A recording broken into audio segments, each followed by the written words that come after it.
Professor, I have a quick question if I could ask while we're waiting. Yes, sure. Yeah.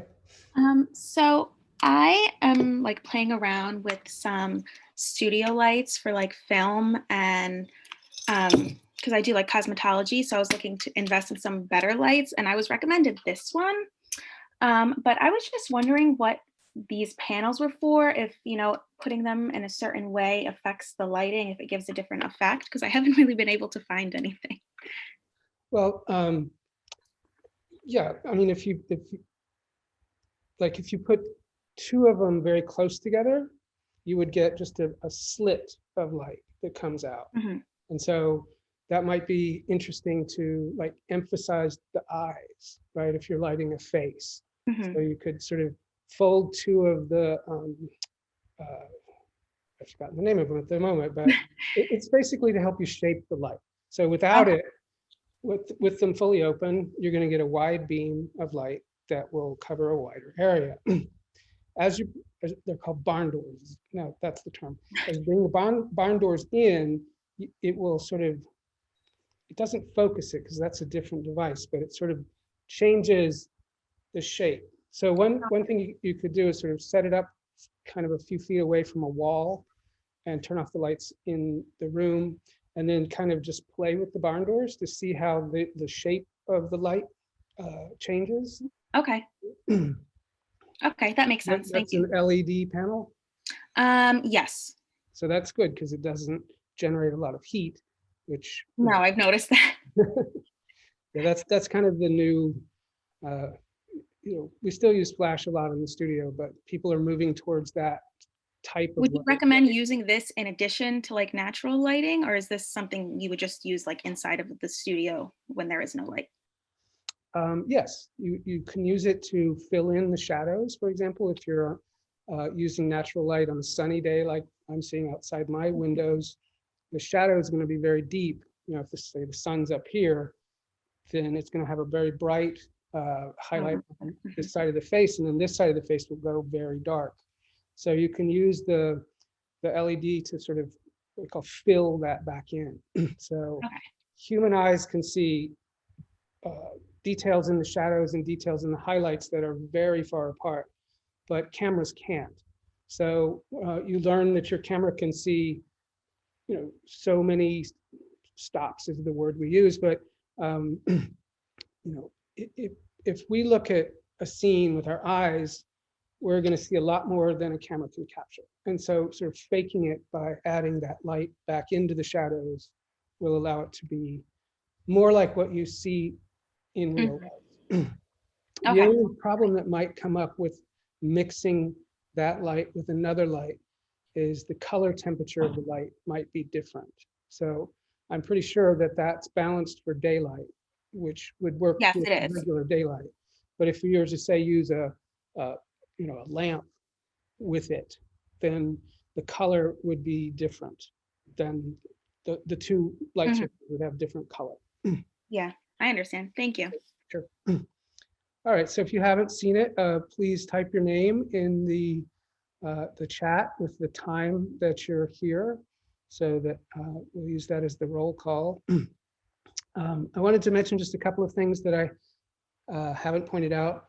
My office hours are 11 to 1 on Tuesdays, and you make appointments to do that. So when you go to the art department's homepage, you'll see right at the very top, the first thing that you'll see is the advising page link. That's how we're doing office hours these days. So you click on the advising page, and as you scroll down, you'll see my name, and then you click on this sign up link here, and it will take you to a form that allows you to choose a time of day. So looks like they have me for Wednesday. Well, that's a problem. So I'll have to fix that because it shouldn't be Wednesday. It should be Tuesday. So, but that's it, 11 to 1 on Tuesdays. You sign up using this sign up form here. And I think they're 20-minute increments. So, well, 15 minutes I see. But any questions about the office hours? Great, okay. So let's see, there's something else I wanted to mention. Oh, yes. So one of your assignments that will happen kind of probably around the 12th week of the semester is to do an oral presentation on a topic of your choice that's related to the history of photography. So as I'm going through my lectures and I'm telling you about these artists and these technologies and these ideas that people employ with photography, you might find somebody kind of interesting and then sort of do some more research on that particular topic person, if that's what you choose to do your presentation on. So just kind of keep in your mind as we're going through the pictures and the artists that you might want to do some extra research on that person for your oral presentations. The presentation does not have to be, although most people choose to be on a specific artist. You can, of course, pick an artist, any artist except Ansel Adams, and I want to make that very clear. I can never see another presentation about Ansel Adams in my life, so there are more photographers than him, I promise you. And so as you're sort of going through the semester, but in addition to it being on a person, you could instead choose a topic, right? Something, maybe a process that we've talked about or not talked about. Maybe a concept like how how women have been represented in photography through the past couple hundred years or so. How how people of color have been represented in photography. How any kind of sort of topic that you can then bring a variety of ideas, artists, if there are some, into it. It could be even something, like virtual reality, how it evolved from the stereopticon to the Google Cardboard device that you slide your phone into. So that's just one example, but I'd like to see your, I'm going to ask you to send me the topic or the name of your artist probably around the 10th week of the semester. So just keep that in mind, that that's something we do towards the end of the semester. And there will also be a kind of, I know I mentioned it, but I just want to remind you, a kind of final paper if you choose to write a paper, but it could also be a kind of multimedia presentation where you make let's say a slideshow or a video or something like that. If you're web savvy, create a web page about your subject, your idea. And so that's separate from the oral presentation, but it's possible that they might overlap. Let's say the oral presentation is, that's only going to be about 5 minutes of talking per person or less, maybe. So then you could use the final project, the final paper. Some people might choose a term paper to expand on that idea. Or you can pick something completely different, which is fine as well. So those are just a couple of things that will be happening. I've been told that I don't give you guys enough reminders during the semester, and then all of a sudden all the stuff comes up due at the end. And I'm just trying to make it clear that those things are coming up, that you should keep thinking about them and start researching things that you might want to do those projects on. There will be a midterm coming up in probably 5 or 6 weeks. I don't know how I'm going to do it. I've never given a test, so to speak, online. And so I will have to think of some other way to do it. I guess it could be sort of an open book test, the way that people give those, the classes. But normally, it's fairly traditional. Some writing, some short answer, and then some slide IDs. Now, again, when I ask for slide IDs, I'm not always that interested in you telling me the exact date of the image, with the few exceptions that I've mentioned very clearly in the lectures, right? The first photograph, for example, the Kodak Brownie came out in 1888. So, there's a couple of dates that I've tried to emphasize to you. But other than that, when I sort of ask for slide IDs, it's more of, what artist made this. And occasionally I will ask for something more, like the significance of this picture. But again, I'm not quite sure how I'm going to do that yet, but I'm thinking about it. So let's get back to where we were. Here's my screen.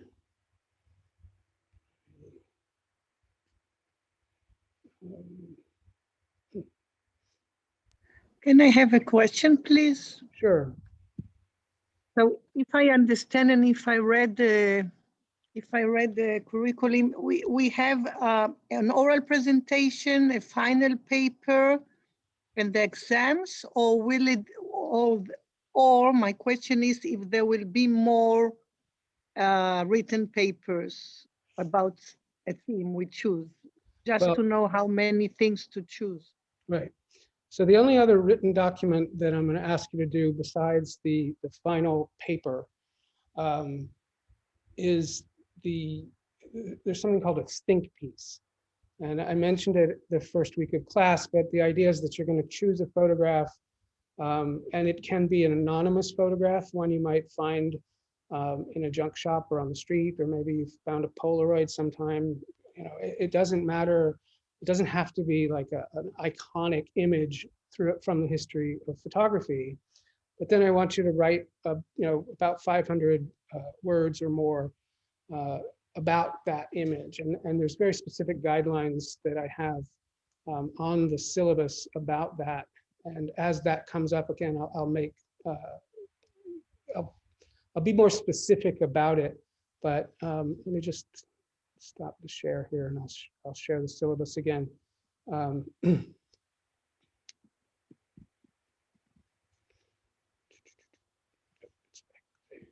so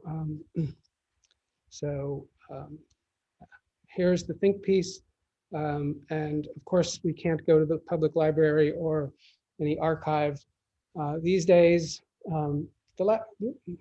So we're sort of working with found photographs. So anyways, there's some guidelines here about sort of what I'm asking you to sort of think about in the picture. And I give this sometimes in class where I make everybody sort of look at a single photograph for a half an hour. And it's kind of, at first, it's kind of like mind-numbing, right? We're used to consuming photographs in like half a second or less. I've figured out in my teaching that if an image is on the screen for more than 20 seconds, people start to roll their eyes back. So, I show a lot of pictures in my lectures because I realized that, people don't spend a lot of time looking at it. So the idea of the think piece is to make you look at an image for an extended period of time and think about it. It's something that we don't usually do. One of the sort of, and I was thinking about this week to talk to you guys about it, one of the impossible assignments that I want to give someday, but never will, knowing it's impossible, is for you to count every photograph you see in a single day. And of course, these days, that's impossible, right? I mean, you're exposed to so many pictures all the time, coming from so many places, that after lunch, I think you'd not be able to count anymore because there's just so many of them. And that kind of ubiquity of photography, the way we consume it in microseconds sometimes, the point of this assignment is to sort of flip that flip that over and make you look at a picture for an extended period of time. It would be interesting, though, to figure out how many pictures we see in a day, but there's so many out there. And so that's a good thing for photographers, right? There's lots of places that pictures go, and we can use them in lots of ways. And another thing I was thinking to sort of talk to you a little bit about was that photography is a lot like language, in the sense that it has a variety of uses. It's not just one thing. right? There's so many kinds of photography that it's kind of limiting to think of it as a single thing. The syllabus that I've created and the way I like to teach about the history of photography is more topical than linear. So we're going to talk about the landscape as a genre from the beginning till now. Photography can be a document, it can be a news event, it can be a piece of art, it can be, so many different things that it's not limited to one kind of specific use. So did I answer your question? Yes, thank you very much. Okay. I know I went further than your question. So we landed last time with Mybridge, right? And he's going to come up again in the landscape lecture. This is the end of the technology lecture, by the way. So we didn't quite get through it, and I'm just going to finish this module, if you will, and then move on to the landscape today. Mybridge, of course, I mean, this book, if you're really looking for a great book, this Rebecca Solnit book is fantastic. And it's just a good book to read. You know, it's not dry and boring. It's just really fascinating because he had such an amazing life. So one of the other stories I told you about him getting away with murder, literally, one of the other stories is his sister was, he was living in California at the time, and his sister was in Boston. She was on her deathbed, and he got a message that she was dying. So he got into a horse and, a stagecoach and rushed to Boston to try to see her before she passed. And on the way, the stagecoach, those things are really top heavy. I don't know if you sort of thought about that, but you put all the luggage on the top of it, and it's really sort of easy to fall over like a Volkswagen bus or something. But so they made a turn, and the stagecoach flipped, and he got thrown from it, and his head hit a rock. And they said that they could see the gray matter of his brain in the dirt. And of course, everybody thought, well, that's it for him. That was too bad. But he survived. And he lived through having his skull cracked open and his brain out, showing. And there was some, apparently his personality changed quite a bit after the accident, which is, kind of likely if you have brain damage, sometimes that really kind of changes people. But just another sort of story about him. He also acts as this kind of symbol between,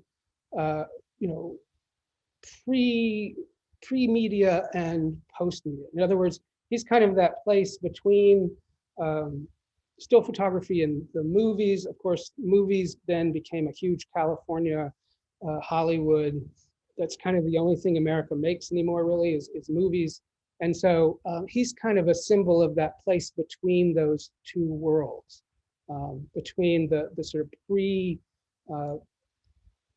entertainment industry world and what we live in now, where there's so many television shows and movies that it's hard to even pick one. I think I have a hard time picking. There's so many things I want to see. So he's just a really fascinating character. He got, as I pointed out last week, weirder and weirder with his series. This is a disabled woman walking,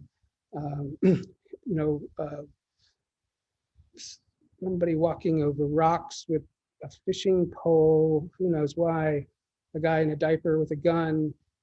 They're just really strange. Dancing makes a lot of sense. Walking with a weight. And again, remember, he thought of these as resources for painters and illustrators, and, resources for artists, so that they would sort of, I've got a figure that is supposed to be bending over. How would that actually look on the body when this female figure bends over to pick up a rock or something? So what's it, how can we accurately show an acrobat jumping over another human figure, or how does a dog walk, or Additionally, it's sort of this idea of the multiple image becoming a single piece of a photographic object. There was another artist in France called Marais, Etienne Jules Marais, and instead of using multiple frames the way that Muybridge did, he caught them all on a single frame. So these were often done with going into a dark space, like you can see the background is black, opening the shutter of the camera for however long it takes the subject to do their performance, whatever it is, and then closing it. So in a way, this is like a Muybridge photograph, but shrunk into a single frame. It started, he was interested in how birds fly, so that's how the research kind of started. He wanted to be able to capture how a bird flaps its wing and flies in a single frame. And so that was the origins of the project. He also did a variety of sort of scientific tests on how, in this case, smoke goes around a prism. And these, of course, were similar in a way to what Muybridge did. And all of these things sort of turned into these little mini movies. So the zoetrope was the really first kind of, it was like a spinning cylinder with slits in it that you could view through. And on the opposite side of the cylinder would be a single frame. And if you get it spinning at just the right speed, it looks like the bird is flying or the person is running, or whatever it may be. So, he sort of was more of a scientist than an art person. So he thought of these as ways to illustrate scientific papers or research, rather than the way that Muybridge thought of his pictures as resources for visual artists. So here you can see one of his cameras that has multiple frames on it, but they're all going onto the same piece of film, or might even been wet plate. Now, I don't know if you guys know Marcel Duchamp's Nude Descending a Staircase, but it's a very seminal painting in the history of painting. And there's a very clear sort of resemblance between the Nude Descending a Staircase of Duchamp and these Marais paintings or photographs. They're kind of interesting, they're kind of fun. This was actually turned into something kind of evil, unfortunately. There was a man who then put little white spots on his workers' hands in an assembly line, and then photographed the actions of the most efficient worker, and then sort of used those to illustrate to workers how to do whatever action it is they were supposed to be doing on a production line most efficiently, and if they didn't, he would then fire them. So Professor, can you say how long did it take to get the single shot and all the moves like that? How long did it have to stay open? However long it takes you to jump, right? So depending upon the action itself, that would determine how long. So some actions happen in a couple of seconds, some take longer, some take shorter. So that, however long it took for that person to walk across the screen or that bird to fly across the screen, that's how long. So there's the Nude Descending a Staircase painting that I was mentioning. Did that answer your question, by the way? Yeah, Okay. Thank you. So the Duchamp paintings, kind of seminal, changed from representational artworks to more abstracted artworks. He was a brief member of a movement called Futurism, which didn't have a very good ending, but initially it was sort of artists that were interested in modern activity and modern things like speed and motion and stuff.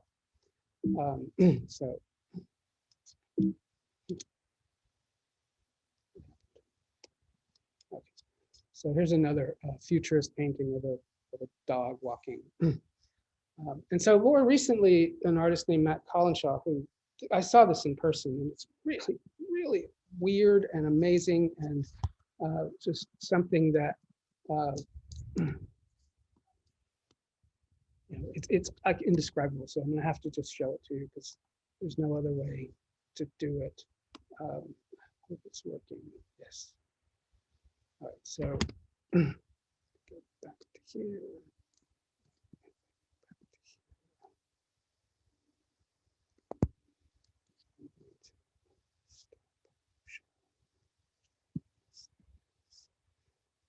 Share this.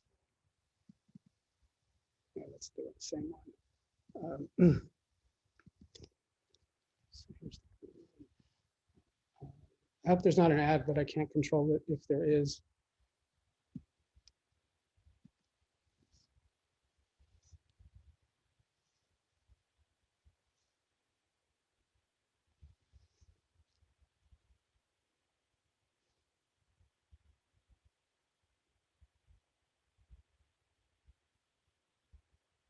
So these are little sculptures, and I'll talk more about how they're made after we see it. But they're similar to the Marais or the Muybridge individual still two-dimensional photographs. So it's also referencing a painting called the Garden of Earthly Delights, which is a rather bizarre but fascinating painting.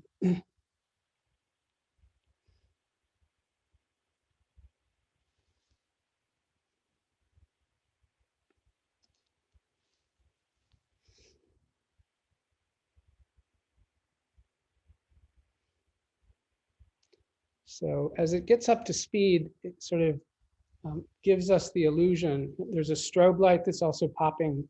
And so it appears to the viewer like that. And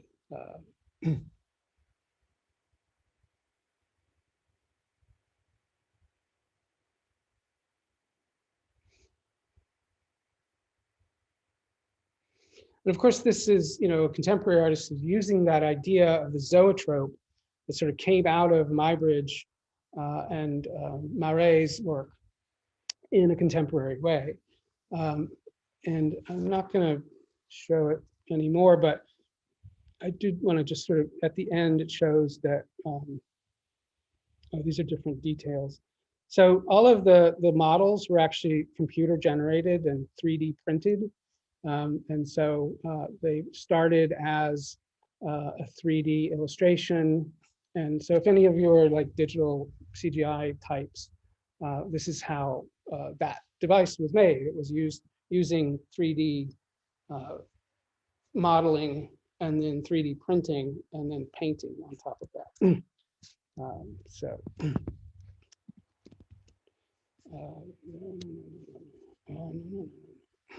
All right, let's go back to the lecture here, which is here.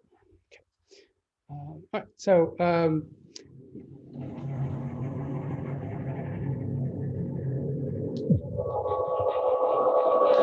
something's happening on the machine. Yes. The next video, it started on Vimeo. All right, so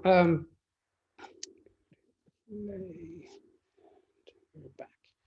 So these are some examples of those kind of transitional things from still photography to the moving image. The best known one is the zoetrope, the one at the top there. And when you see them, although they're kind of basic, they're still really very interesting. The illusion of it is very interesting. It uses something that we call the persistence of vision, which is how movies work, because of course movies are just still photographs shown quickly in succession to make a moving image appear. There are other varieties on it, like the mirrored version where you look at the mirror instead of through the slits. But here's an example of a zoetrope sort of working. Of course, the scenes can only be, I think, about 18 frames, so they don't last very long. There's, PDF documents on the web if you want to make your own with a pencil and some paper and some scissors. And so I know I showed these earlier briefly, but this idea got more and more sophisticated. So the Kenora down at the bottom, and I also just love the words phenakistoscope. I don't know what it's called, but it's, and so the Kenora is like a flip book, but photographs. And here's the praxinoscope working. So you look in the mirror to see the sort of brief animation. So then these short movies on paper got more and more sophisticated. And actually the early penny arcades were long strips of paper that you used a crank, which you can see sort of under the slot for the nickel. And you'd turn this crank, and as you turn the crank, the still photographs would kind of move along, and they would make these sort of short movies. And you'd go into these arcade style places and get a handful of nickels and sort of insert one and spin the thing, and you'd see a short movie. So this one here is about a cop picking up or arresting a vagrant or something. I don't know the details of it. And so that became a very important sort of transition from still photography into actual movies on film, the way that ultimately happened. And also there were peep shows in photography, along with a lot of other areas. Often one of the first uses for a new technology is some sort of erotica or pornography. Other more simple kinds of devices, just 2 frames here. I can't remember the name of the movie, but anyways, I'll come back. Sleepy Hollow? No, it was actually, it was about a boy who lived in a train station, and then he met this filmmaker. Oh. It was the filmmaker who made the movie about the rocket sort of hitting the moon in the eye. Is that Hugo? Hugo, yes. I was going to say, is it Hugo? Yes, it's Hugo. So Hugo is a kind of, he follows that early cinematographer who had a studio much like this one that we're seeing here in New Jersey. So actually movies started in New Jersey before moving to California. They moved to California because of the light. It was much more consistent, and they had a lot more sunny days in California than they do in New Jersey. But initially, the first film studios were in New Jersey. So we talked about the sort of Duchamp thing earlier, and this is a Duchamp object as well. And so it's they have it at the MoMA, and they sort of turn it on, I think every like 20 minutes or something, and it spins and makes this kind of illusion. He and his friend Man Ray did a lot of things that were related to sort of early motion graphics. This is a Duchamp and Man Ray piece together. It was made to go on a standard record player. And so you'd put it on your record player and you turn it on, and it would give this kind of psychedelic illusion of things. There's another picture of the Duchamp object. So then along comes Thomas Edison. Now, there's a lot of sort of misnomer, misinformation about Edison. He's often talked about as this kind of American genius who invented all these things. My belief is he was good at hiring people who were smart. And so most of the inventions that Edison gets credit for were invented by people who worked for him, and he took the credit because he had owned the company. But one of his first kind of forays into his inventions was the movies. So he made these little short films, and see if I can find the one.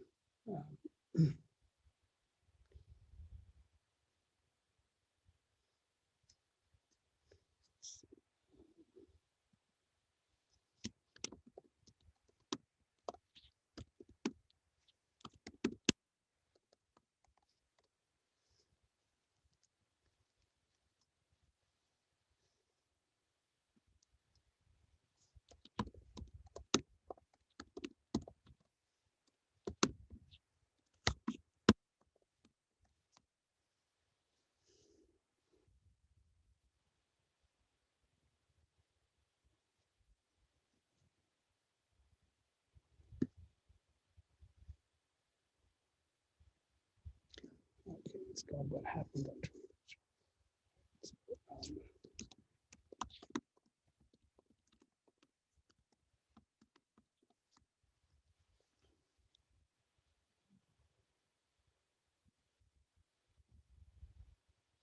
All right, so here's one I want to show you. I have a comment, if I can, while you look for the screen. Sure. That what you said and what you showed just give me a just a question raises that it's interesting if you talk about Marcel Duchamp and his last work at Tandonnet, which is in Philadelphia, like the connection with the camera lucida and the peeping hole, you say in English, and this connection between him and photography. It's because of the picture you showed, it gave me this connection. No, and absolutely, and that diorama piece in Pennsylvania, in Philadelphia that you mentioned was, it's also kind of photo related in the sense that it's a single point of view, and so you can only see it by looking through the peephole in the door, and sort of that. And he used a lot of forced perspective in that piece to make it, what you saw, he had complete and utter control of. But yeah, I mean, I think that one of the things about his relationship with futurism was that fascination with technology and what's new and what's, kind of man-made technology. And throughout, I think, a lot of his work, he sort of used technology in really interesting ways. So, right, so this is an Edison movie, one of the more well-known ones. He made hundreds and hundreds of these, by the way. This one's called What Happened on 23rd Street. And so it's a paper movie, by the way. I just want you to realize that. When From the Library of Congress in Washington, D.C.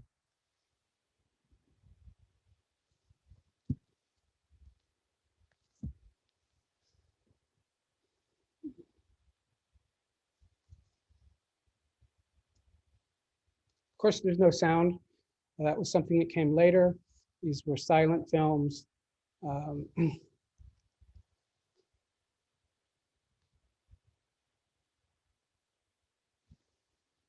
It's kind of cool to see 23rd Street, 130 years ago or something.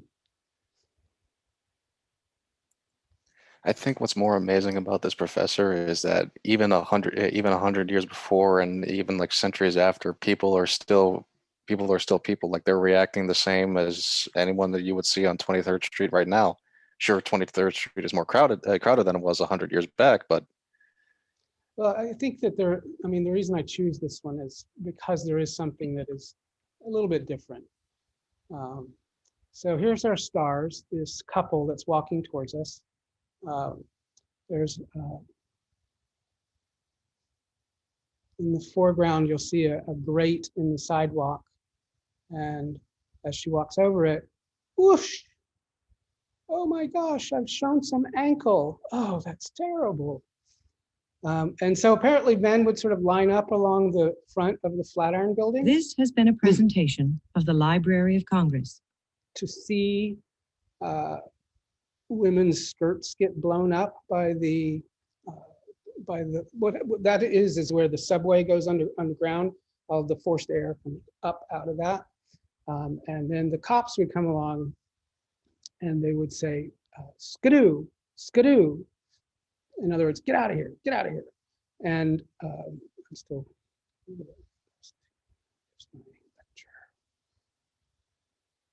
anyways,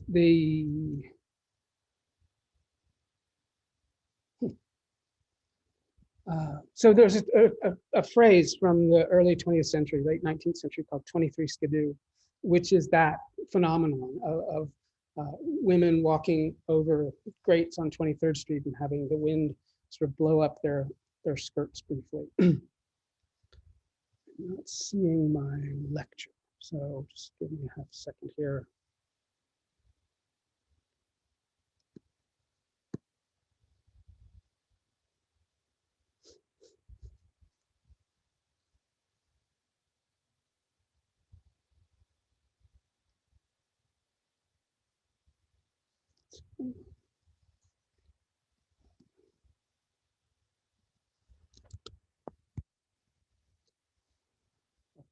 Are you seeing the Edison image? No. Okay.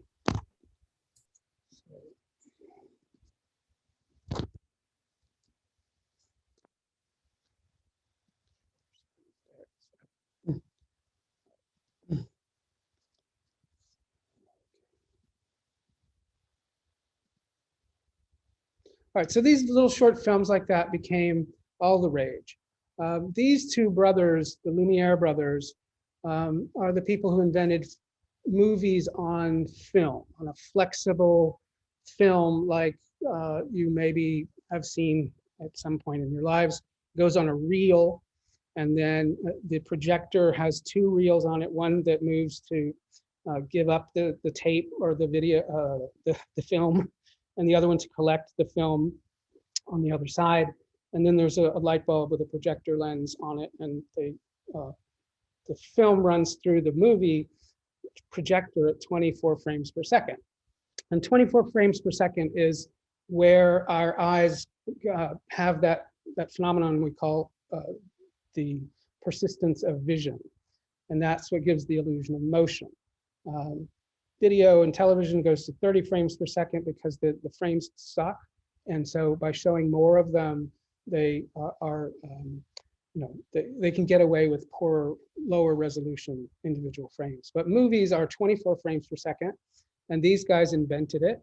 They the first sort of cinematic hit, the biggest blockbuster, if you will, ever, was this movie called Arrival of a Train. It was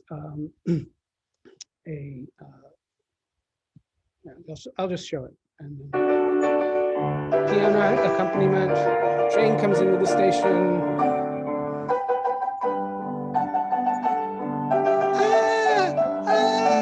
Oh my God, the train's Wasn't this the coming. famous film where the audience viewers were actually fleeing the scene because they Yeah. thought the train was coming after them? Exactly, right? And also in Hugo, if you remember, there's a scene where the train comes into the station and like breaks in through the walls. That's referencing this movie.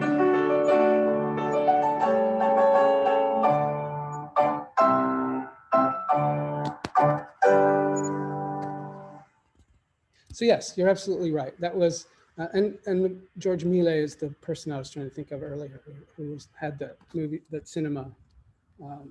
If you're trying to lose belly fat, stop doing cardio. This sounds backwards. Sorry. All right, so back to here. I think I need to again. Professor, Yeah. how does they add the audio to the movie? Well, initially there would actually be a piano player playing, accompanying the movie.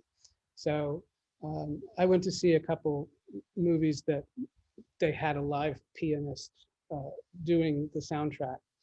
And it's kind of interesting. I mean, there's no dialogue in the movies, of course, because there's no sound attached to the actual movie itself. So the Lumiere brothers, as somebody said a moment ago, like people would go to this film and they would panic and they would scream and they would faint, and there would be all this kind of like concern that the actual the train was going to break through and into the room where all the viewers were. And so you could say that that was the first blockbuster. These guys kind of invented a lot of what we think of as movies now. They toured it, they had projectors and they would go from town to town and show the movie in different places, and they charge admittance to come into the theater. And then theaters got more and more fancy, movies got more and more fancy. They put color, they put sound, they spent more and more on special effects. But essentially these two guys invented what we think of as the cinema. And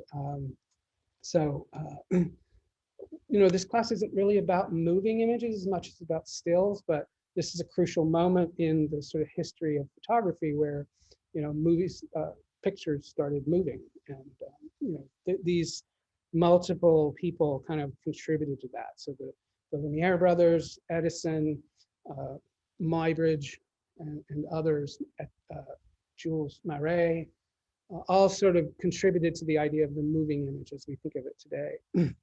And someone pointed this out last class, I think, is the relationship between Muybridge and Francis Bacon. Bacon is an English painter from probably from the mid 20th century until the late 20th century. He was well known in England. His paintings are bizarre. They're very sort of somewhat violent in a way. There's one of a cow being cut open, for example. They're kind of blasphemous. He did one of the Pope, and he was a gay man, and of course, gay men and the church have this difficult relationship with each other. Anyways, he's one of my favorite painters. I love his work. He's just so weird. It's great. And again, another artist that sort of uses, like in this case, motion blur. He seems to use a lot of his paintings that feel like a long exposure photograph with this kind of movement in blurry motion. Of course, this is a direct reference to one of the Muybridge photographs here.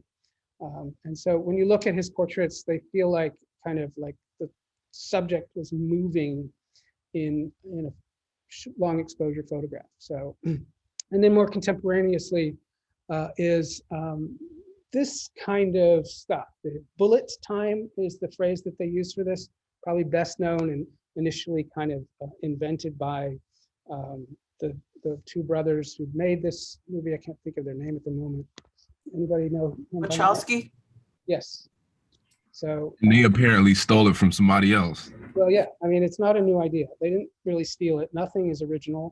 Everything comes from other places, and it all kind of often happens about the same time in multiple places, like the way, you know, Daguerre and Fox Talbot sort of came up with photography in their own worlds. So bullet time, you know, is kind of,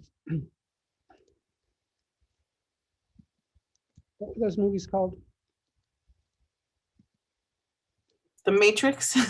Thank you very much. The Matrix movies, oops,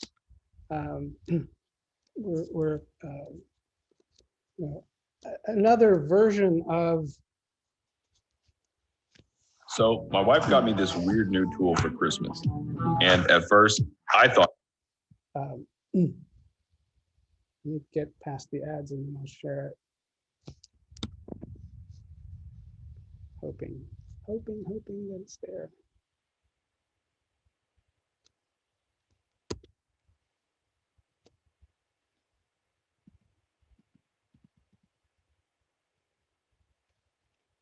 Skip ad.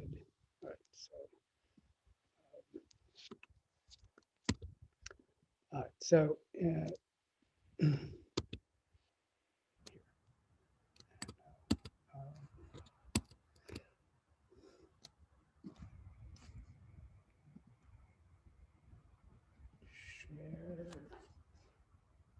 bullet time. All right, so skip.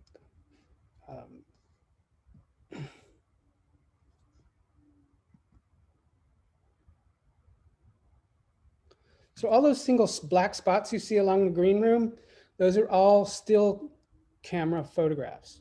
So this is like Muybridge times 100, right? And so each one of those individual cameras were then digitally sort of put together and gives you this sort of 360-degree slow motion view of the actor doing his acrobatic moves here. And then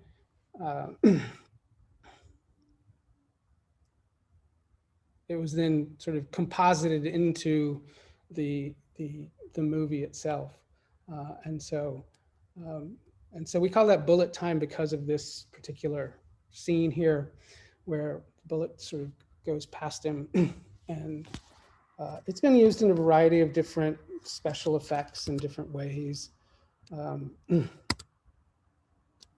Mark, I'm just curious.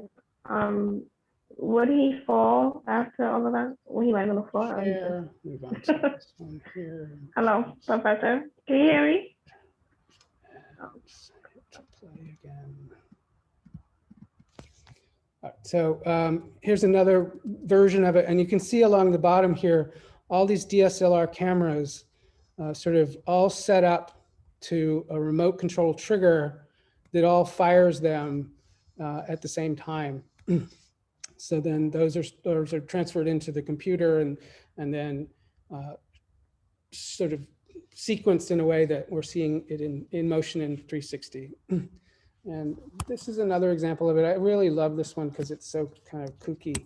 And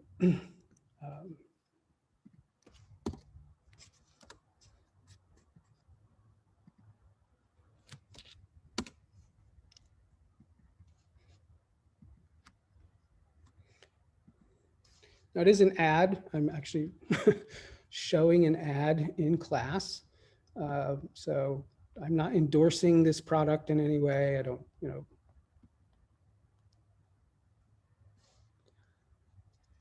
this.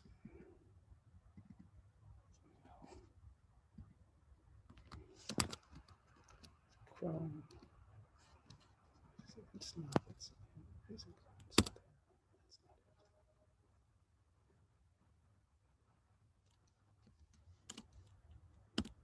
Last week's.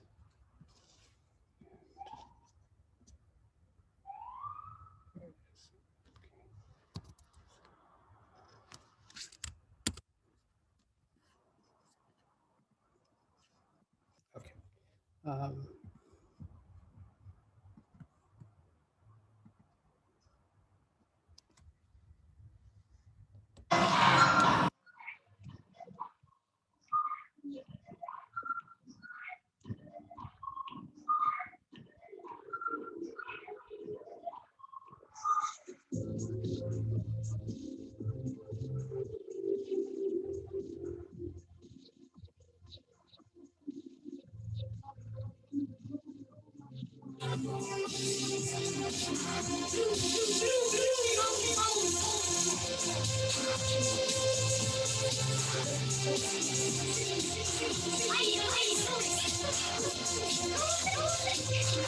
When what we watch constantly redefines itself, shouldn't how we watch it do the same?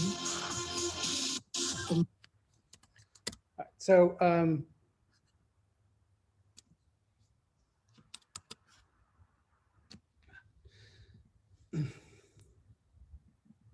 just a couple of interesting uses that directly evolved from the Muybridge style of frame by frame sort of shooting, right? So here's another one by an artist named Paul Pfeiffer, who basically took stills from clips of basketball games where the ball was in the middle of the frame the whole time, and then pasted it all together into this single short video of the basketball being the star rather than the players. Pfeiffer is a really fascinating artist, I think. And when I saw this piece, it was actually on a basketball, where the net goes. So when people came into the room, to the gallery, they were all sort of looking up at it, and their chins would sort of drop. And it's sort of like they were so in awe of this thing. But just the act of having to look up, I don't know, was it 8.5, 9 feet, or however tall the net is, was a kind of interesting way to install it and show it. And he's interested in ideas of spectacle. There was a writer named Guy Debord who wrote a book called The Society of the Spectacle. And he sort of thinks of particular figure in the image. I could not get erasure of that figure. A few months later, just looking back at it again, I thought in a way there was something really interesting and integral to the material about that kind of evidence of the erasure. So I decided to try to do another piece, the long count pieces that capitalize a bit more on this quality. That's what I think of in a way as craft, building a relationship to the material, discovering the things that it will do despite your will, that may end up being more interesting than what you were trying to will the material to do. would happily sit in my room and do this work all day. It's a bit like meditation. I also feel like it's a bit like painting or drawing, in the sense that you leave your everyday kind of consciousness of the world and achieve a certain kind of focus.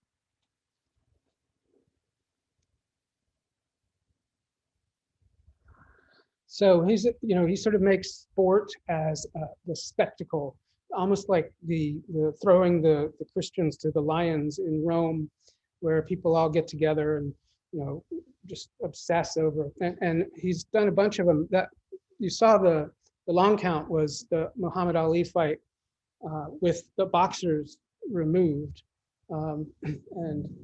This is one that was the Stanley Cup, but he removed the skaters from the. If you're asking yourself, is there victory lap. anything beyond television? You could turn off the television and go outside. But I think what's more interesting for an artist is to attempt to answer that question through an exploration of the medium itself. And I'm attempting to answer it through a kind of creation of the illusion. All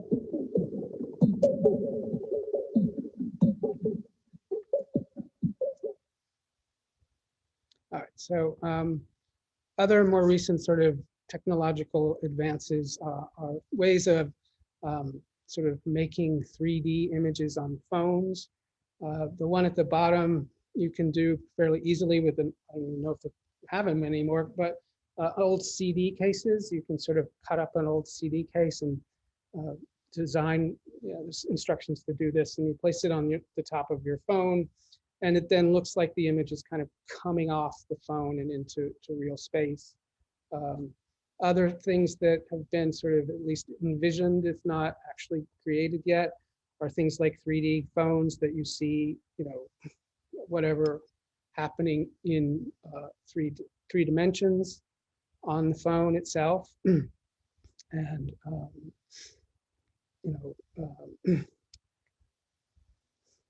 I'm not going to show this, but Avatar, of course, was one of the first films that were popularized 3D movies, although, of course, there were 3D movies in the 1950s where everybody wore the red and blue paper glasses and saw the movies. But Avatar came along and really used 3D technology, as well as Hugo, by the way. If you watch it in 3D, it's a very different kind of experience.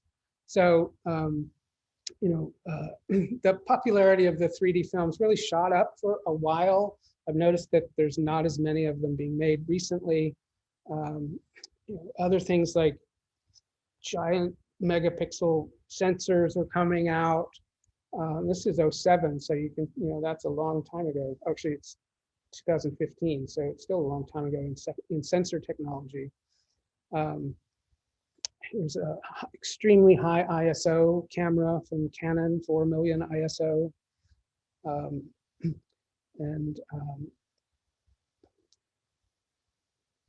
I don't want to talk about this because it'll take too much time, but this artist, Lev Manovich, is really somebody who's on the edge of technology and how it's being used to make art and think about art in a variety of ways.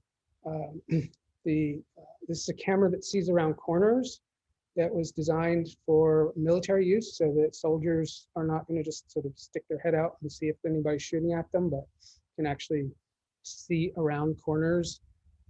This is old slide, but VR headsets are very popular, especially for gamers, but also for a variety of other purposes. For example, the Mars rover that landed a couple of days ago, actually I think it was last week exactly, during our class, just after our class, has been sending back 3D photographs that you can sort of download from the NASA website and see Mars in 3D.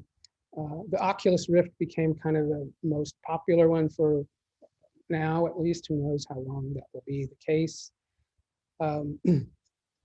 This artist, John Craig Freeman, is somebody who uses, I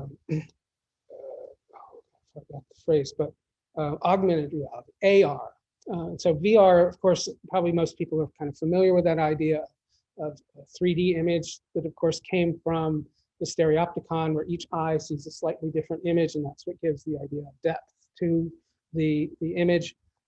AR, on the other hand, is something where if you have the app on your phone, if you know where something is that's an AR trigger, you can sort of point your phone at it and things will happen in that space on your screen that aren't actually there. So one of my favorites was this one, where he sort of set up a statue, a virtual statue in Tiananmen Square to the people that were killed during the revolution that day, a long time ago now, but I remember it vividly.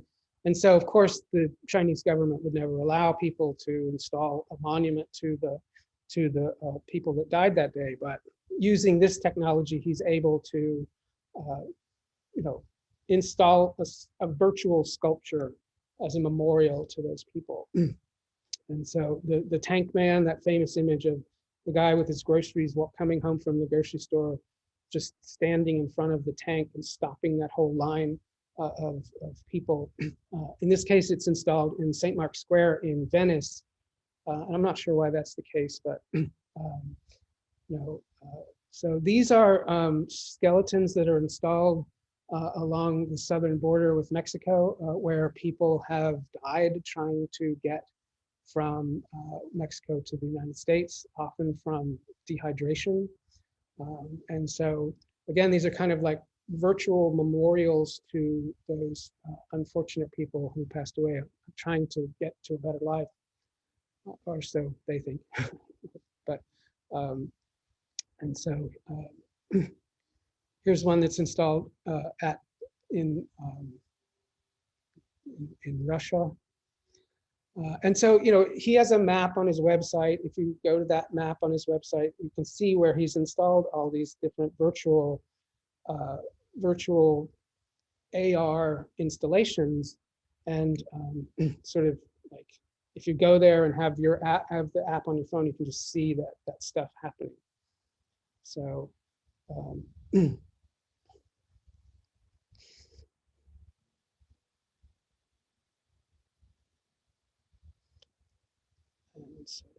Google Street View is something that I contributed to somewhat.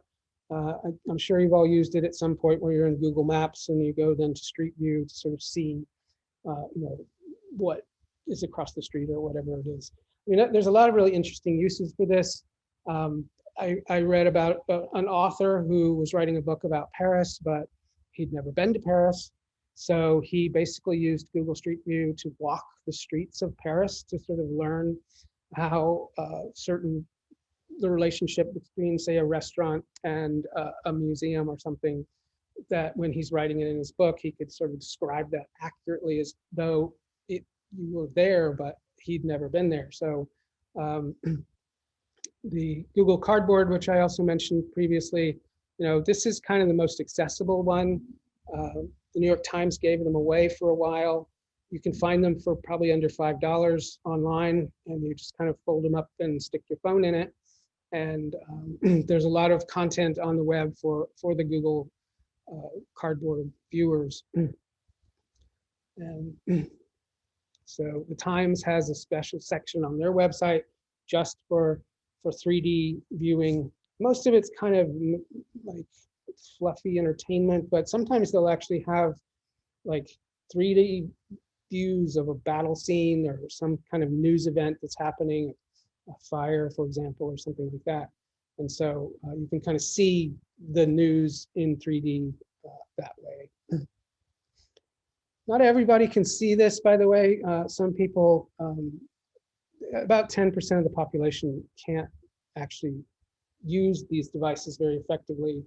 A few more percentage of people, it gives them a headache. So it's not really for everybody.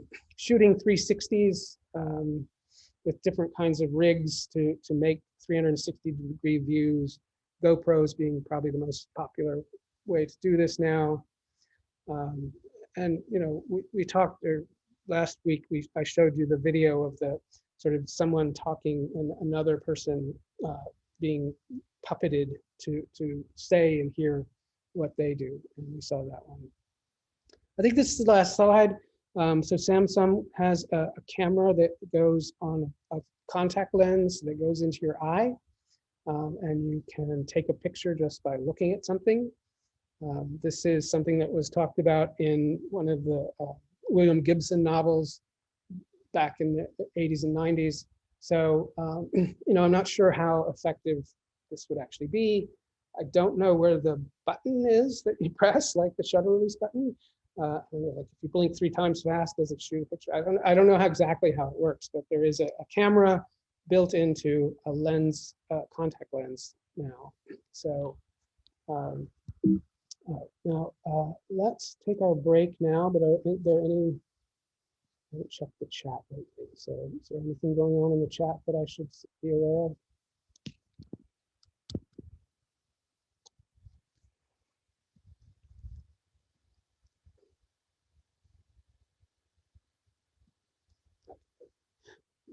All right, so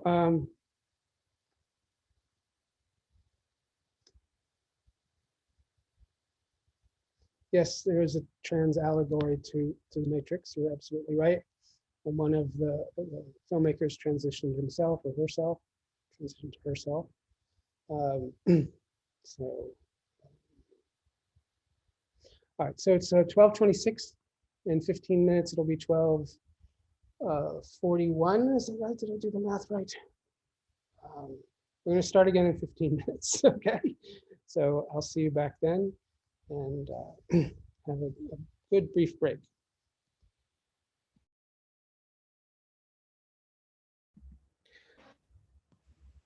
Thanks, Cole, for telling us about their transition. I didn't realize that both of them had transitioned. But yeah, they're an interesting pair of artists, especially. So, yes, welcome back. All right, so we're going to move on to, actually, I need to open it. So the next lecture about the landscape. And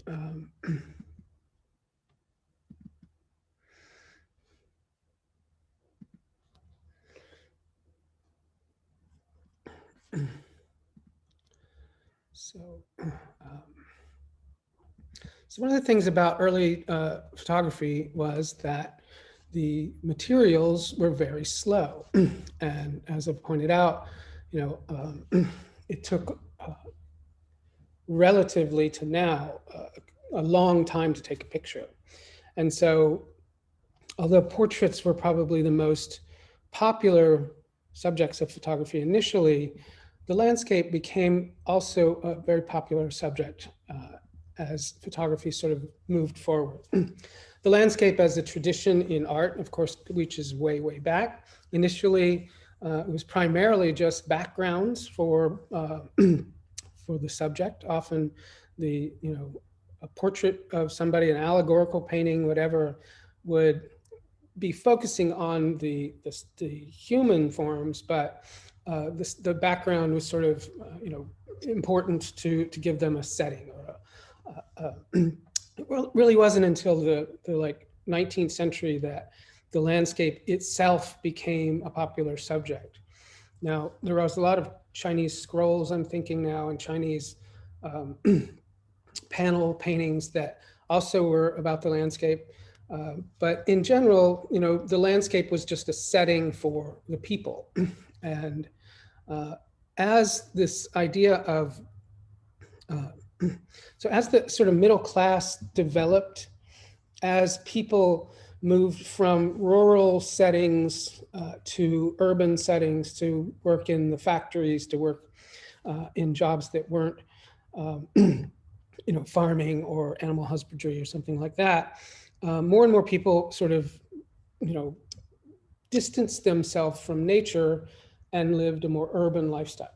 And especially the sort of so-called emerging middle class were that way. And so, I show this picture because it's also, although it's not a landscape painting, you can see how photography began to influence painting in ways like this crop.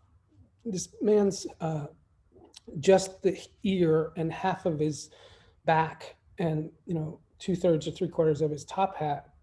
That's not something a painter would have likely done before photography became a popular medium. And so photography was influencing all kinds of different media, and especially painting. So as I was trying to explain, at the sort of beginning of the 19th century, people began to sort of go for holiday vacation time into the country. And this whole idea of the picturesque sort of evolved. And the picturesque is a very sort of urban person's view of nature. It's not somebody who grew up in a natural environment would sort of look at nature with this kind of esteemed beauty, but instead the idea of the picturesque became a popular subject for the middle class. Now, the idea of the sublime, yes. So, Professor, would you say that the picturesque was like the early form of postcards? Kind of. Postcards, of course, were specifically meant to be mailed and sent to someone else. The picturesque were sort of more things to hang on your wall as a decoration, for example. I mean, I don't think painting is decorative by its nature, but they weren't really necessarily made to send to someone else, like wish you were here, kind of postcards. But the picturesque certainly, it certainly influences picture postcards. I mean, when we go to, I don't know, let's say Paris, for example, more often than not, because Paris is a big postcard city, you pick up a postcard on the corner of outside of some shop and send it back. And those postcards often have a kind of picturesque view on them. So, so there are these sort of two competing ideas in visual art at the time. There was this, the picturesque on the one side, which is this kind of idea of, nature is beautiful to look at from a distance and from afar. Then there was the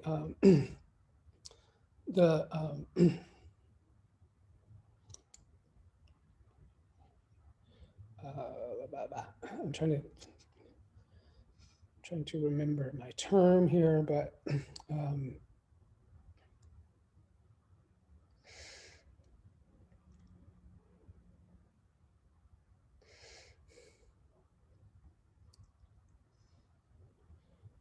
Can I pop in with a remark? Sure. Because it's very like suggerant, you say, that it emerges like things what you're talking about, because it seems to me now, as you talk, that photography influenced painting in different way. And two aspects I think now is that since you don't represent anymore the landscape as a natural landscape, you represent it as an impression. What the impression and sensations and inner feeling it gives to you. Yes, that's, absolutely. That's in painting. And the other thing is the Cubism that started with Picasso and then went on what you showed with Duchamp and with Bacon, that to show in the same painting different angles, so you say? Angles, yes.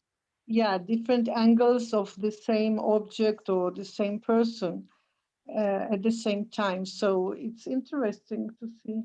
Thank you.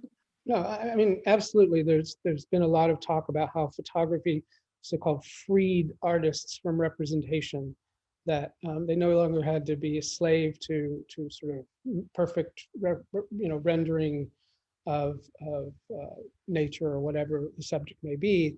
In that case, Impressionism specifically, sort of the sort of innovators of Impressionism, explicitly said as much, like photography freed us from slavish reproduction of the world around us. So Right, so I'm trying to, I've lost my train of thought here a little bit, but so there's the beautiful as one idea of visual art, and that's often represented by small, smooth kind of objects. And then there's the ugly on the other side, which is oftentimes dark, kind of rough surfaces, etc. And then this idea of the picturesque goes along with the beautiful, right?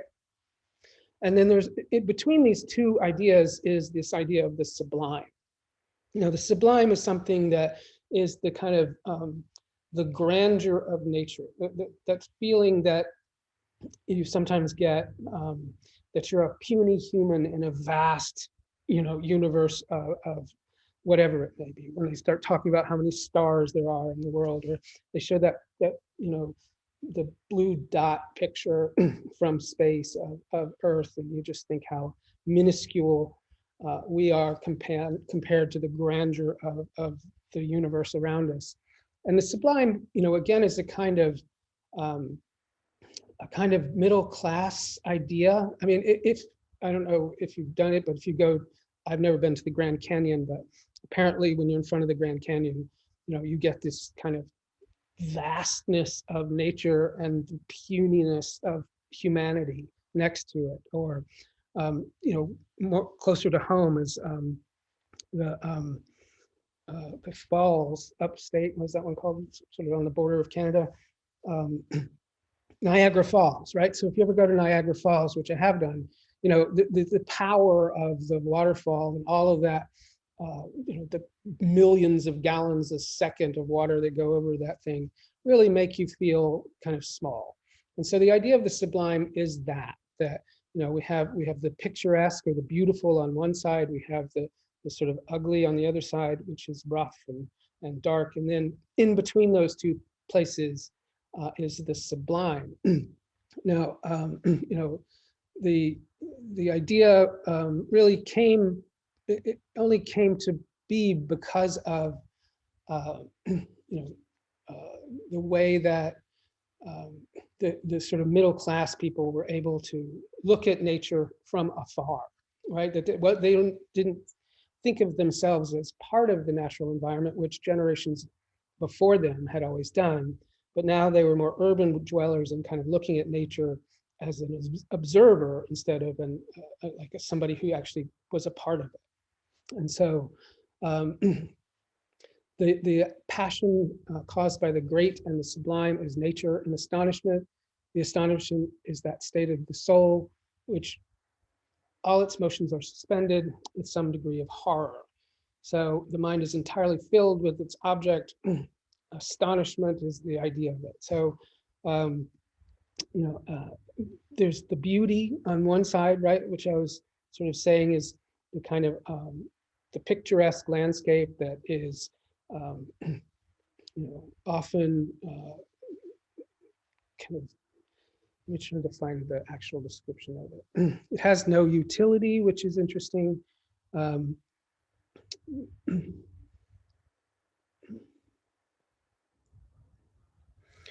What are the causes of real causes of beauty? In the first place, beautiful objects are small. In most languages, objects of love are spoken of under diminutive epithets. We really rarely say a great beautiful thing, but often there is a wide difference between admiration and love. And when the sublime has to do with great and terrible objects, the beautiful is found in small and pleasing things. The next property is smoothness. The next property constantly observable in objects of love is smoothness. I can recollect nothing beautiful that is not smooth. Smooth lives in trees, smooth slopes, etc. Beautiful bodies are never composed of angular parts, nor do their parts continue long in a straight line. Now, this is not me speaking, by the way, I want to make that clear. But so the beauty is kind of picturesque, right? And then sublime is a sort of that place between beauty and horror. So, sublime, it has to do with greatness, the reverence and respect. Sublime objects are vast in their dimensions, beautiful ones comparatively small. Beauty would be smooth and polished, the great, rugged, and negligent. Beauty should shun the right line, yet deviate from it insensibly. The great, in many cases, loves the right line. And when it deviates, it often makes a strong deviation. Beauty should not be so obscure. The great ought to be dark and gloomy. Beauty should be light and delicate. So the sublime, it sort of takes into account parts of both of those things, right? The beautiful and the great. And so, probably best known of the sublime painters is Caspar David Friedrich. Often there was a single tiny human in front of a vast, overwhelming landscape. Oftentimes, references to death and decay and time and age. The painters of the Hudson Valley School painters often dealt with beautiful, but sometimes they would add in the more sublime aspects of the power of a storm or something. And so we're seeing painting in the 19th century go away from portraits with a background of a landscape to the landscape coming to the foreground. And so, Turner and Constable in England, their like horizon lines got lower and lower, and the skies got larger and larger. And of course, those skies were sort of almost abstract paintings in themselves that were just sort of blobs of color. And the human aspect of things was often diminished, whereas another great thing of the sublime, of course, is the sea or the ocean, right? You can sometimes when you go to the beach and you sort of think, oh my God, England's what, 2,000 miles away or something. I don't know the exact number off the top of my head, but it's a huge and vast thing. And when you see a storm in the ocean, it becomes a very powerful and terrible and scary thing. So this is, of course, one of the most famous paintings, The Raft and the Medusa by Jericho. And this is sort of a metaphor for, the people versus nature. It's got a lot of other stuff going on. But when you see it in person, by the way, the thing about art history classes like this, or any art history classes, everything is the same size, right? Like I always thought before I saw the Dali of the melting clocks that it must be huge, because I saw it projected on screens in college and the screens were huge. And then so when I went to the museum and actually saw that the Persistence of Memory, that Dali painting is only like 16 inches by 10 inches, it was really a surprise to me. This is the other way though, that these paintings of the sublime and the vastness of nature became huge and vast themselves. When you stand in front of this Jericho in Paris, you can't really take it all in one look. You have to back way away, and then there's another painting behind you, so you can't go too far back. And so, the sea itself is another aspect of the sublime and the power of nature, right? So, the next things we're going to talk about really have to do with the American West and the exploration of the American West by photographers. And so the federal government, which was just emerging at the time, by the way, it was still, we didn't have 50 states yet or whatever, had commissioned 4 different surveys. And they hired different sort of photographers, almost more like producers really, to run these surveys of the American West. There's a lot of politics that go along with this, of course, because the way I learned this and I, was taught about the survey groups, they never actually mentioned that basically they were displacing a whole continent of Native Americans in the process. But that's kind of an unfortunate side effect of the expansion of America, whatever that means, whatever that conjures in your mind. And so these surveys were essentially designed to take pictures of the country and to bring those back to the Congress so that people could see what's out there. And Of course, there were no planes and no trains and no cars or anything back then, so very few people would actually see it. And the other part of it was a kind of like an advertising side, where they would have exhibitions of these great photographs, and that would encourage people to want to move to the West, right? The sort of manifest destiny thing that they teach in high school history classes, where we were destined to move from the East Coast over to the West Coast and to take up all that land, basically steal it from people who lived there already. But so, you know, they had like multiple kind of purposes, these pictures. There was illustrations of the things, like the Grand Canyon was one example for, just to be, you know, give a concrete example. They would try to sell the West to entrepreneurs and ultimately to the railroad companies. And they wanted to have evidence of the environment and then evidence of the grandeur and uniqueness of the American nation.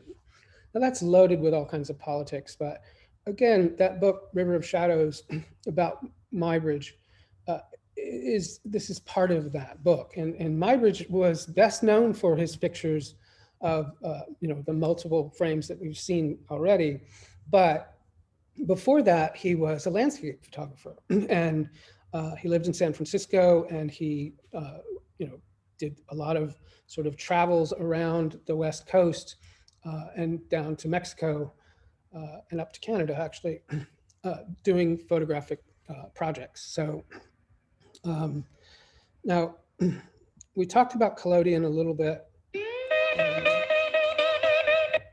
And I'm just going to sort of remind us about it. And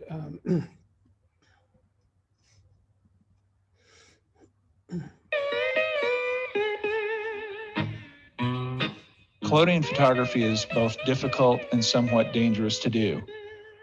It was invented in 1851 by the Englishman Frederick Scott Archer. He was looking for a process that could produce fine detail and negatives.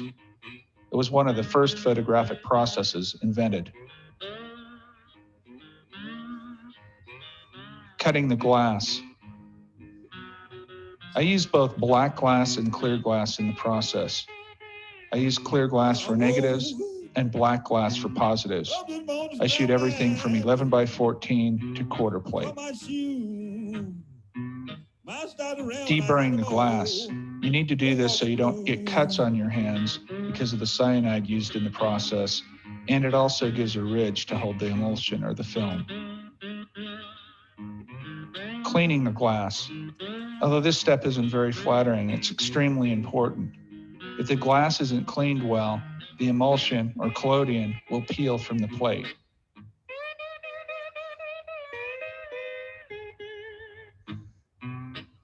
Flowing the plate. This step is where you actually pour the collodion onto the glass plate. It's very technique driven. It takes a lot of practice to do it correctly. The technique used here will determine if your plate is smooth and ridge free and determines how many defects or imperfections you have in the plate. Sensitizing the plate. When the collodion has reached a set point, the plate's dropped into a bath of silver nitrate for 3 to 4 minutes.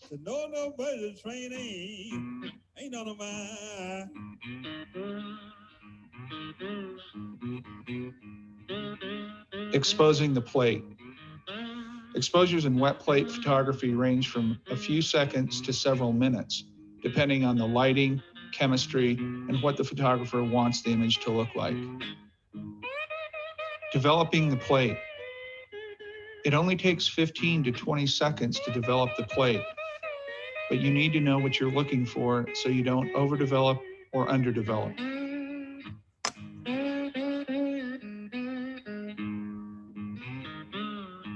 Fixing the plate. I use potassium cyanide to fix the images. I let the sitter watch the image change from a bluish negative to a warm, positive ambrotype.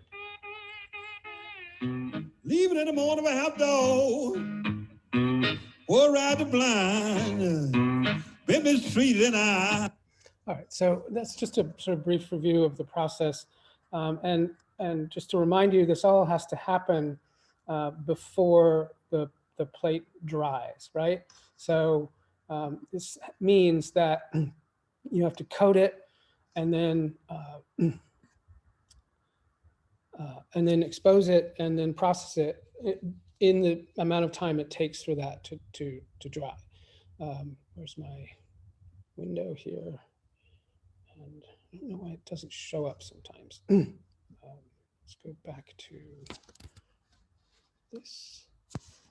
And then go back to stop that share. There.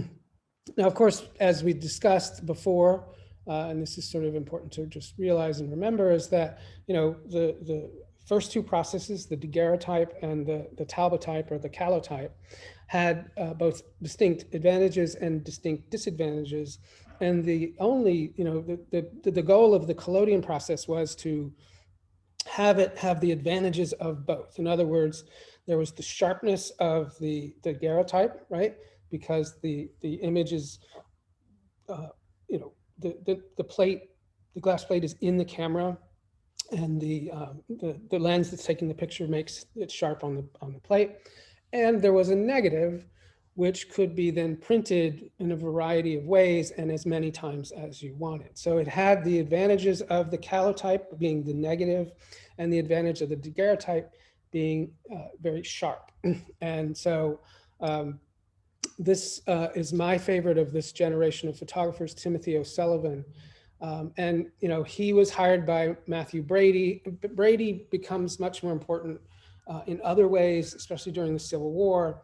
But he was one of the, I think, the geniuses of this era. Now, this is before there were such things as art schools, like art departments in college or anything like that. And so somebody like him probably would have never been exposed to a lot of the kinds of imagery that educated artists and photographers are these days. So it's more likely that he just kind of had a natural kind of aptitude to making great pictures. There's not a lot of pictures of him. So this is one of the few, I think there's only 3 pictures of him. There's the other 2. And so O'Sullivan was hired by Gardner to go on one of those journeys, the 40th parallel survey. And so, here's an example of what it took to be a photographer then. That's a darkroom wagon, where all of the darkroom itself and all the chemistry and all the glass and the camera and the lenses and all those other things were stored. Remember, there were no roads yet. So, oftentimes they'd travel for days in a certain direction and get to a place where they simply cannot cross, and they'd have to turn around and go back a couple of days and go a different direction. There were no maps. There was no Google Maps. There was no, essentially it was all just kind of, let's go west and see.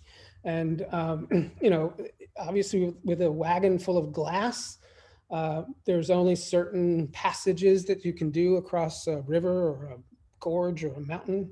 And so there's no like photo stores somewhere in the middle of the country in Chicago or something. You stop it and get some extra fixer. None of it. You had to take it all with you. And if one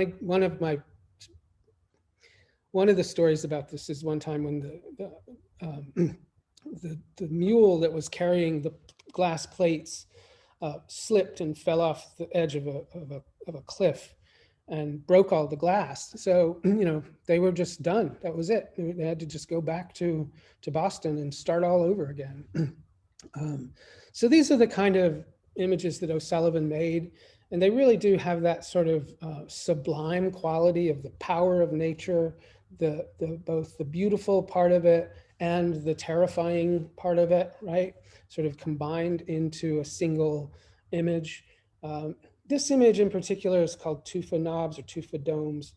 And we're going to see another artist, contemporary artist, that remakes this picture over time. And it's a really interesting way to see how the landscape has changed. But a lot of O'Sullivan's pictures, specifically to me, they look like another world, another planet. I'm seeing these pictures coming back from Mars this week, and a lot of his images really have that kind of like that kind of almost alien quality to them. Of course, there were people that lived there. These are some of the Native Americans that he hired to help him along the way. To since they lived there, they knew the best routes to go and the places with the least rivers to cross and the least gorges to try to somehow jump over. He is the only person that I'm aware of that took pictures of the existing natives at the time. Most of the other photographers kind of just ignored that. But these are some of those images that, remind me of another planet when I look at them. This is a company town. This is one of the worst things that was happening at the time was these generally young men who had ideas of gold, the gold rush in their mind, would go west and they might end up in one of these places where they're basically become indentured servants, meaning that the company store, that sort of, the place in the middle of these small mining towns would have all these great looking things. I don't know what would have been great looking in the 19th century, but and the miners, the hope to strike it rich gold, rush people would go in and buy a few things, and they'd say, "Oh, you can work it off. You don't have to pay me, but you can work it off by working in our mine for, I don't know, let's say a month. You can have that blanket. You don't have to pay me. Go work in the mine for a month." They say, "Oh, okay, that's good. I don't have any money anyway, so I couldn't pay you for it anyways."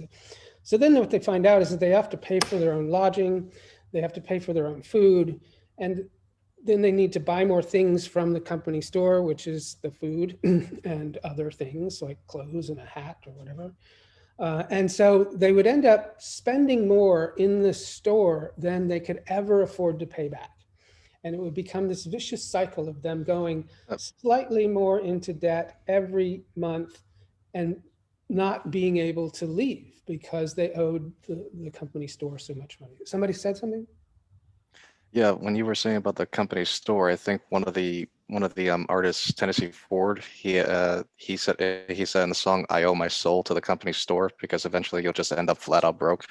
That's exactly right. And that song is exactly, I was thinking about playing it, but it is the definition of that idea where these young men with lots of aspirations for getting rich, striking rich in a gold mine, just end up working for a company that they'll never escape. Here's some more images by O'Sullivan. You can see down here in the lower left area, those are tents. And so the scale of this Canyon de Chelly, I don't know, in Arizona, is sort of, he will often include a sort of human thing, like Caspar David Friedrich would put a tiny puny human in a vast landscape. O'Sullivan would often do the same thing. And so in addition to the landscapes, he would also photograph, other things, but he's best known for the landscape pictures.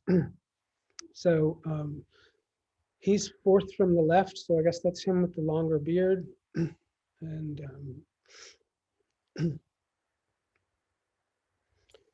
O'Sullivan was with the beard? Is that what you said? Yes, the Okay. first one from the left. I have a comment. Is the natives Americans are like sitting below, like, in painting, there were the time where there was a hierarchical social perspective where the slaves were smaller in the picture, in the painting, and I think it seems to be the same case here, right? Sure. Yeah. I'm not sure that photographers in the American West would have been aware of European painting to do that intentionally. but it seems unintentionally expressed here if it wasn't intentionally expressed. So that's what I was trying to say about, there was an art school, these people didn't go and study painting, but O'Sullivan himself just seemed to have this natural like aptitude for this. I mean, this is a great example of the similarity between his pictures and Caspar David Friedrich. We've got this human figure in the foreground, and then the vastness of the landscape in the background. Again, you see that same idea here with puny human, vast, scary landscape. You should notice that the river looks very flat, almost like it's kind of smooth and calm. That's not the case at all. This would have been a long exposure because they're in the shadows. And so because of the long exposure, the water, sort of all the waves and stuff kind of disappear, and it becomes this smooth river, which it would not have been if you were there. The sort of formal concerns of his photographs, I think, are just fantastic. I mean, the way the compositions work, and he also, it seems that for whatever reason, he chose these kind of barren landscapes with, not much, although, there's a lot of scrub brush and stuff in the pictures. There is this kind of, bleakness, darkness in a way of the landscapes that he chose to make. And it may be me. I mean, I may have just edited into those decisions because that's my personal interest. But I think in general, especially from this project, there is a lot of that kind of barren landscape. Another, documented image of a Pueblo ancestral place. This one apparently had been abandoned for over 1,000 years, which is still kind of mystery what happened to the people. But again, if you look in the sort of lower left, you'll see two people, kind of puny humans down there to give us a sense of scale.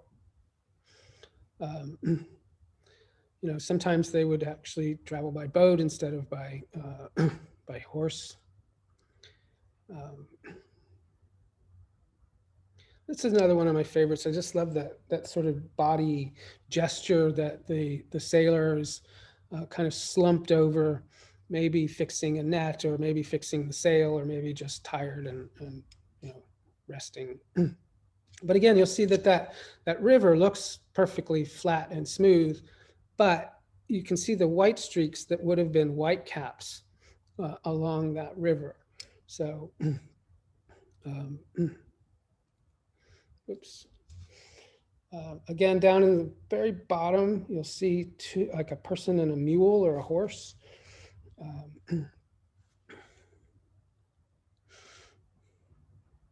Other, that sort of alien landscape kind of feeling.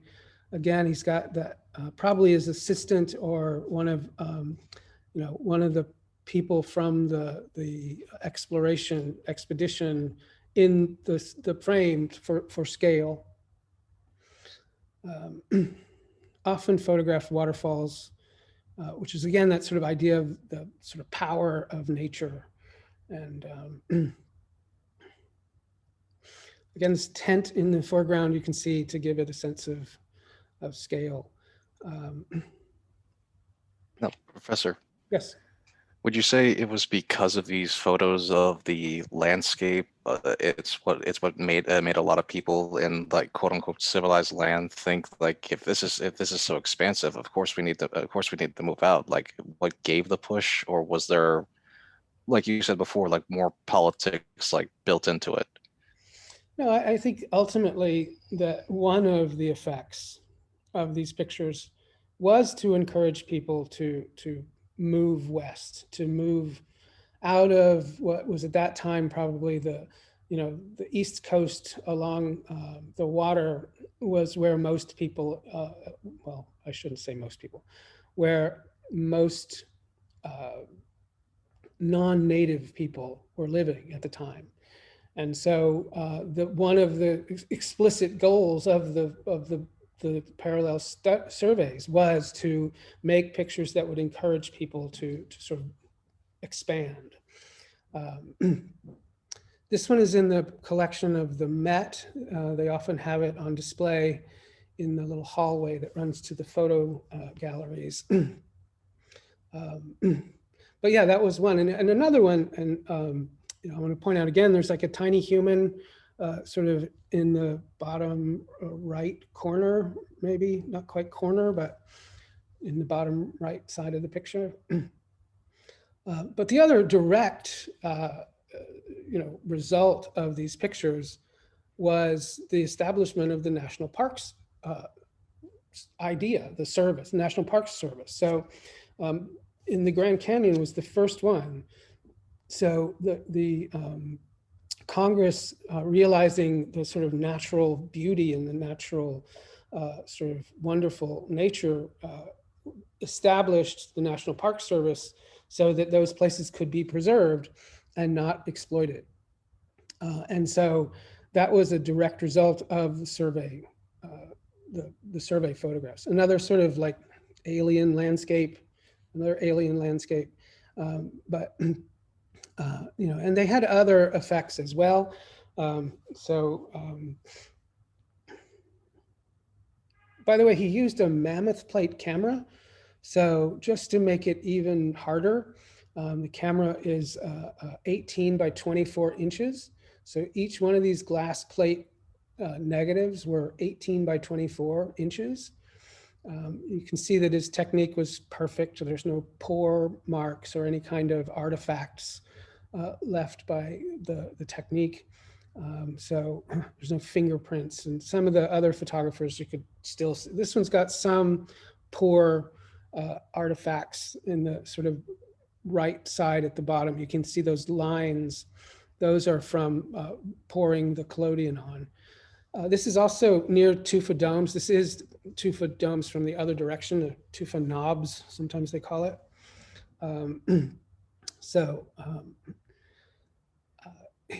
To me, he was the best of the best, right? I'm not saying that the others weren't good, but for my taste and for my interests, and I think just objectively by looking at the images and the quality of the images and the design of the images and the compositions and the everything that contributes to making a good landscape photograph, he had. And then this kind of interest in bizarre, sublime, unusual landscapes was also part of that. So they weren't picturesque in the way we think of a pretty picture, right? These are much more kind of bleak and barren than pictures of a you know, a field of flowers or something along those lines. Now, of course, it's still black and white photography at the time, so a picture of flowers in a field may not have looked that good, actually. But this technique seems to suit what subject matter he chose. Another part of collodion photography that I haven't mentioned is the way you print it.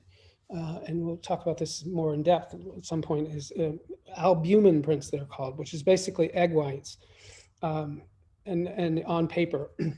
But after you make the print, you can choose to use a variety of different kinds of metal toners to change the color of the photograph. And so this reddish color comes from gold toner. And gold toner was the most popular of the toners because it made the print very stable and it wouldn't change color or change or fade over time, because gold is a very stable metal. Silver, on the other hand, of course, is, you know, it tarnishes, it changes.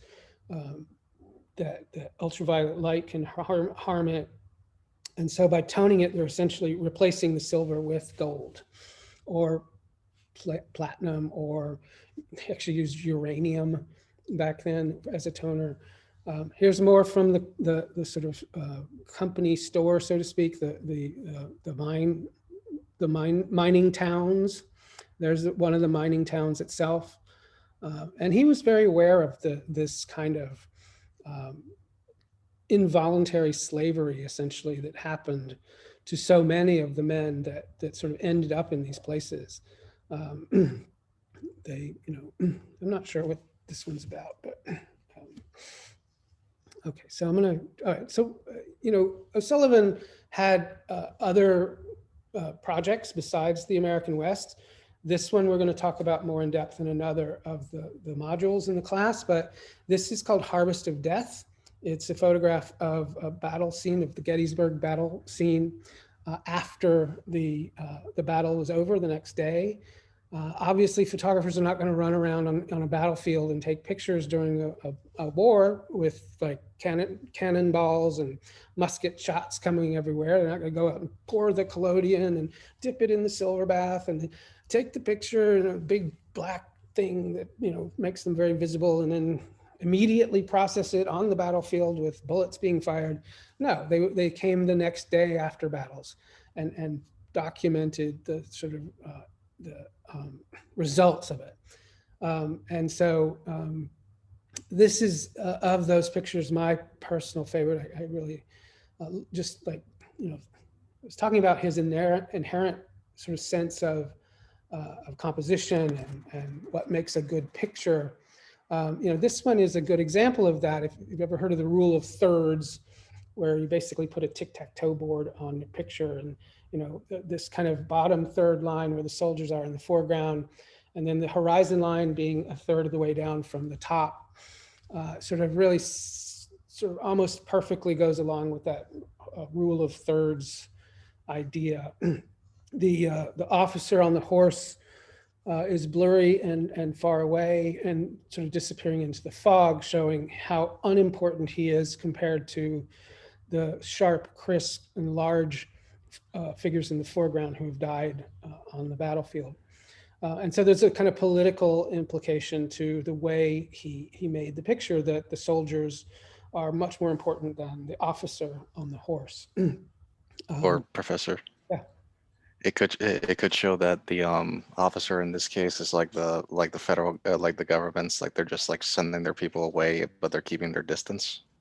Sure. Yeah. I mean, that's another way to interpret it. I think what's going on at this moment is that officer is out there to survey the deaths of the soldiers. So, and there's also horrible things that would happen after people were killed on the battlefield. There would be people would steal from them, right? They'd take their gold watch or whatever they might have. It might as simple as a can of beans in their pocket or something.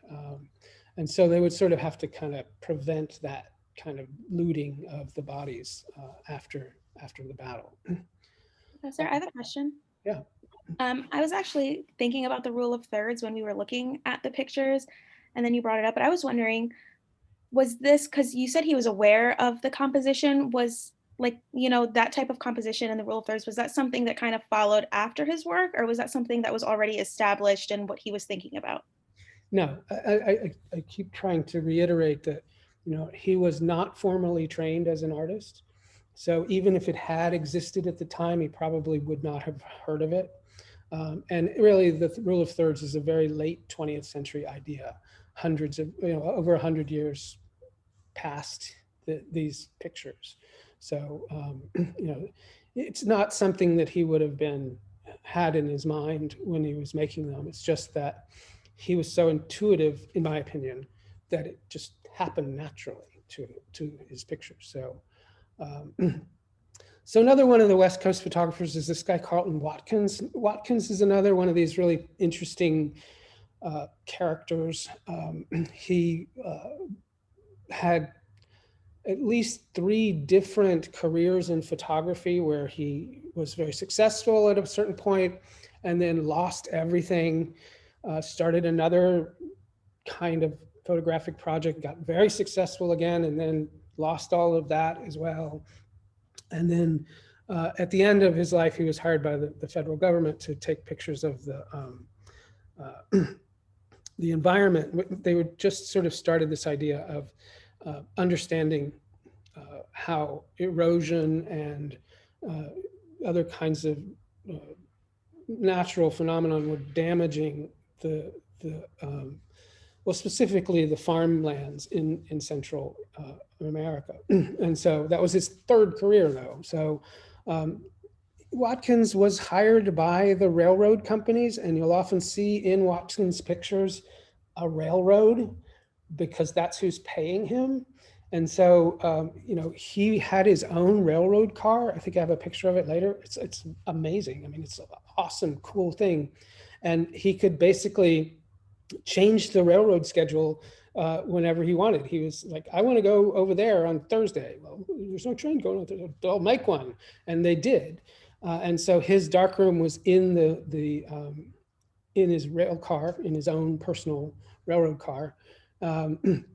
So it's a similar kind of vision. I don't think it's nearly as sublime, to use the word that we started off with, as O'Sullivan was.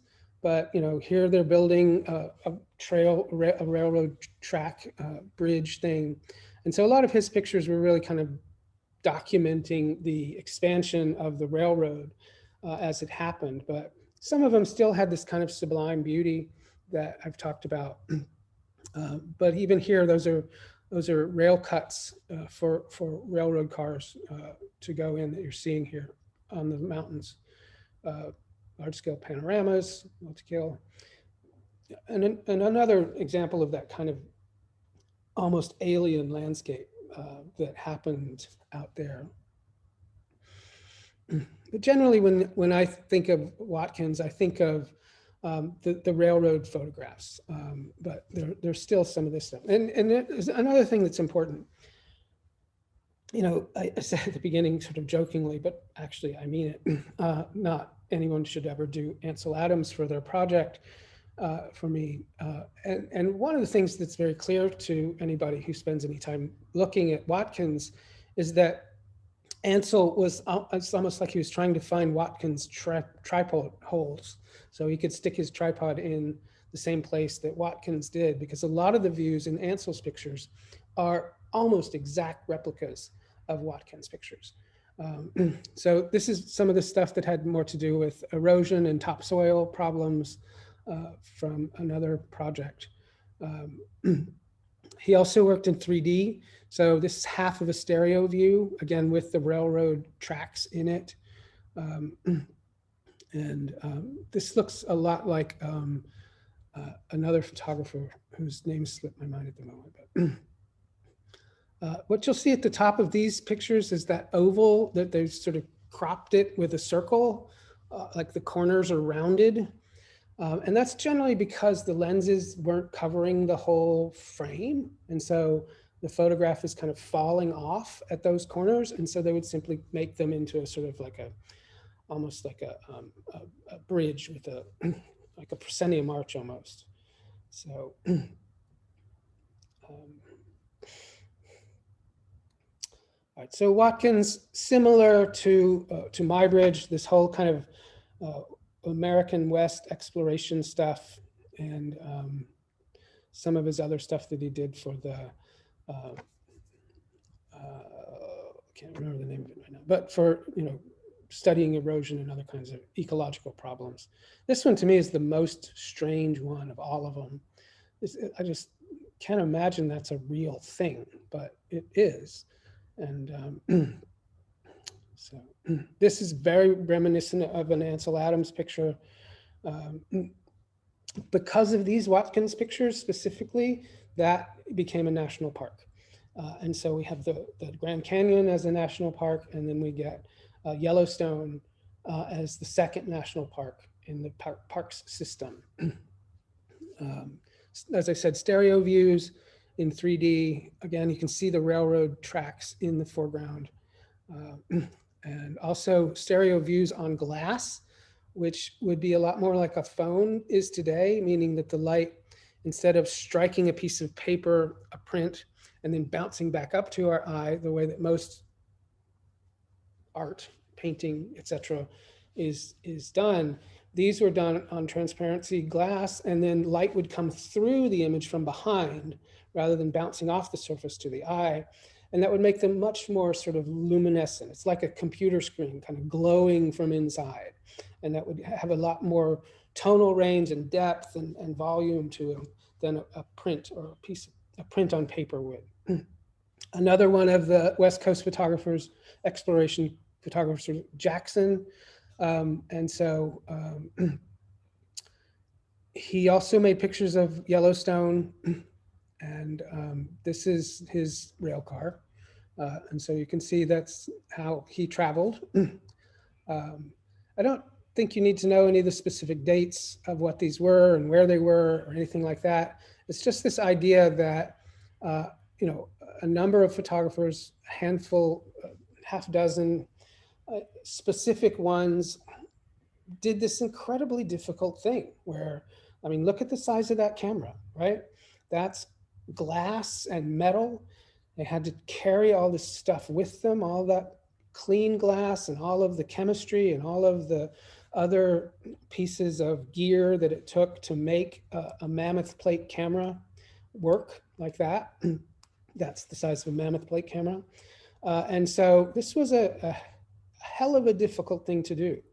It took a whole team of people to do it, almost like a movie does now. Some of the pictures became, you know, hand colored and other kinds of things. More examples of the bizarre sort of erosion stuff that was being photographed. Jackson photographed Old Faithful, which also became a part of a national park. The phrase I've been looking for is the U.S. Geological Survey, or the USGS, the US Geological Survey, also hired these guys, and they were almost all guys, by the way, to do these things. And so we have these as a record in the Library of Congress of our country's past. And since they were tax levy funded, they are owned by the country. And so they're not copyrighted to the individual photographers, but they were instead sort of owned by the state, so to speak. More pictures of railroads. So the subject matter between them is often very similar. O'Sullivan was out there before there were railroads. So these are obviously later pictures once they'd begun that sort of expansion from California to, I think it was Boston, where the two lines came together. And the massive amount of engineering it took to, you know, trains don't really go up or down very easily. So everything has to stay kind of flat. And so if there was a mountain and then the valley and then another mountain, they sort of had to cut through it to make everything flat. Here's the diary of Jackson. So while photographing along the line of the Union Pacific in 1869, just a couple of things I want to point out in this sort of hand-typed diary. Let's see. Friday the 25th, silvered paper in the morning and attended to printing all day. Not a good day for outside work, so we all did not make any negatives. Got along very well with printing. And even after the toning, our pictures looked first rate, but the fixing bath fixed them, and we were very much disappointed. Some of them turned out poorly, printed up about 4 or 5 dozen. Shall probably get quite an order from McClellan for these. Saturday the 26th, morning bright, got things out at once to make negatives, set the box up in the yard, made a few uptown at the Rawlings house, Ford house, etc. After dinner, went to claim it. So,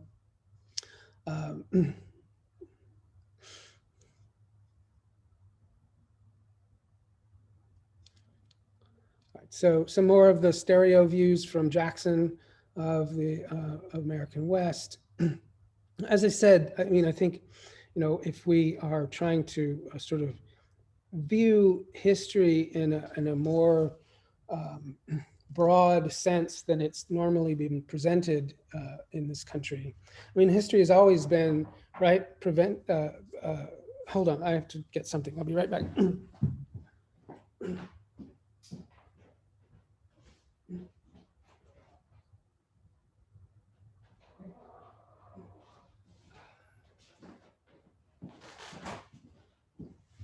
As I was trying to say, history has always been made by the victors, right?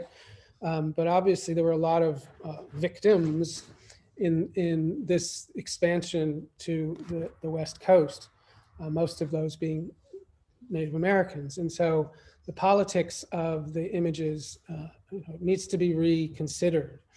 And there's also the kind of awkwardness of kind of viewing the other, the noble savage kind of thing. But not either, nonetheless, the pictures of the landscape are just gorgeous and amazing. And remember I talked earlier about how people were able to begin to sort of stay at home and in their living rooms or their parlors, the whole world around them sort of coming to them in 3D in stereo. So people in Boston or Washington or New York could stay there, but then get an idea of what these amazing landscapes and these places looked like from their homes.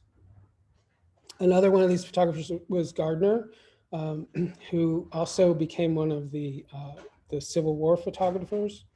And so the lecture I started last time, the first picture I showed was of that guy in handcuffs, and he was one of the Lincoln conspirators. And so this is an sort of it's a set of images by Gardner of the people who conspired to execute Lincoln in the theater being hung. So the interesting thing about this, aside from the historical importance of the act itself, was that, the way that these photographs that we think of now as kind of news photographs, right? Documents of an event that was newsworthy, that people were interested in, was unlike the way we think of it now, because newspapers could not, magazines could not reproduce photographs. So what would happen is these pictures would be sent to them, and then an artist would make a drawing of the pictures, and that drawing would then be what's published in, let's say, Harper's Weekly, which was a very popular news magazine at the time. Not Harper's Bazaar, the fashion magazine, but Harper's Weekly, which was a news magazine. So these pictures here are an example of sort of what might happen, like the photographers themselves, in this case of the Civil War battle scenes, had no qualms about moving bodies around to make a good composition. They would often take like this sharpshooter rifle here that you see. Now, Sharps, by the way, you probably heard the word sharpshooter, but Sharps was a kind of rifle that had an extra long barrel, and it was extremely accurate at long distances. So a Sharps shooter was somebody who was trained to use this rifle that they could use to pick off people from a long distance. Those things were very expensive. Very few of them were available at the time. And so this soldier in the foreground, that rifle that you see in this scene here, was often seen in other scenes, the same soldier, the same rifle, meaning that the photographers would throw these sort of good examples of dead bodies on the back of their wagon, move them to another scene, and then set them up to make another picture, and perhaps do it over periods of days. And so we do see the same, that same rifle and the same figure in multiple pictures in different locations. Gardner's probably most famous for photographing Lincoln. This is the portrait of Lincoln that is kind of one of the better known ones. This is the one that's cracked, and a friend of mine actually made a copy negative of this on collodion and fixed the crack recently. So these are some of the conspirators that were arrested and eventually hung for conspiring to execute Lincoln. And so this one being the handsome young man. And so in another section or another module of the class, we're going to talk about how those pictures were then translated into illustrations and how many liberties were taken in that process. So we think of, a documentary photographer or a news photographer, they shouldn't interfere with what's in front of them, but that's never really been the case, and it's never really been true. And so that sort of truthiness of photography has been sort of suspect since its inception, really. And so, more examples of the way that photography could bring the world to the viewer instead of the viewer having to go to the world. And again, this is, for us, this is no big deal. We see pictures of places all the time. It's not, unusual for us to know what a pyramid looks like, even though we've never been to the pyramids or, things like that. But at that time, these were brand new things. They might have read about this in a book or a newspaper or something, but what it actually looked like instead of what their imagination sort of thought it was a really novel thing. And this is, 150 years ago, that the world became smaller. It started getting smaller because we could see the pyramids and we could see the Sphinx instead of just imagining what they looked like. And so, and it was in 3D, by the way. So, these are from another project that was done about a photographer who tried to illustrate the Bible using photography. We'll talk about in another context. So, but I'm going to sort of slow down now. These are, of course, pictures from the Nile Valley, and those were places that people just had only imagined, and now they could see them in real life. This is Israel. So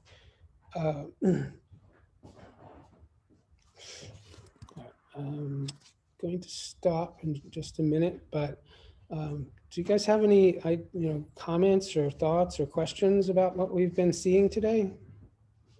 It just amazes me how very limited traveling back then was, and then all of a sudden when these photographers started like taking pictures of it, like you didn't have to spend like all your life savings in order to like go to these places. You could just see these photographs. It must have been divine, divine like almost just to see like a miracle like that.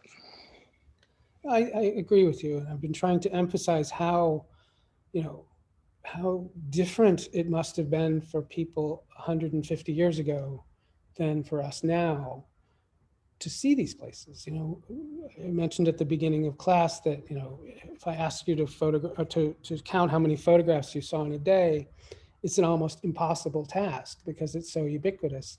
And yet at that time, seeing a few photographs a day at all was an amazing thing.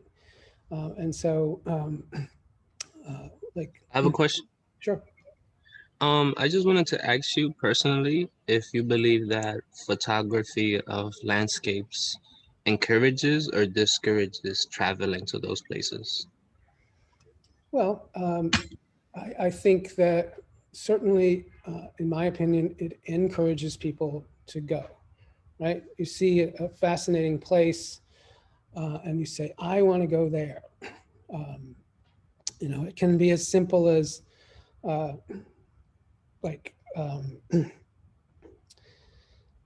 background in a movie, and you want to go, where was that shot? I want to go there. Or travel photography on the web is a very big thing where each state, a lot of cities have these public relations websites where they're trying to encourage tourism to their locations. And so the photography is designed specifically to have people look at a picture and say, I want to go there. Is it good for the world? I don't know. I mean, I think that there's a certain kind of tourism that has ruined a lot of places because they have been so popular in photographs. The sort of Instagram, idea of doing a selfie somewhere has destroyed a lot of places, if you get what I mean, right? So either physically, just because, oh, look, there's a field of, I don't know, sunflowers in Italy, let's go take a selfie in it and actually trample sunflowers on your way to take the selfie. Or more in the sense that the whole of the central Paris is not for Parisians anymore, it's for tourists. So, you know, the idea of Paris, that beautiful city, has become so popular through photography because it looks great on camera, that Parisians don't go there. Like most New Yorkers don't go to Times Square, although that's changing a little bit. But you know, most Parisians don't go to downtown Paris anymore. So that's probably not such a good result of travel photography. Are there any other questions or thoughts? Thank you, Professor. Yeah.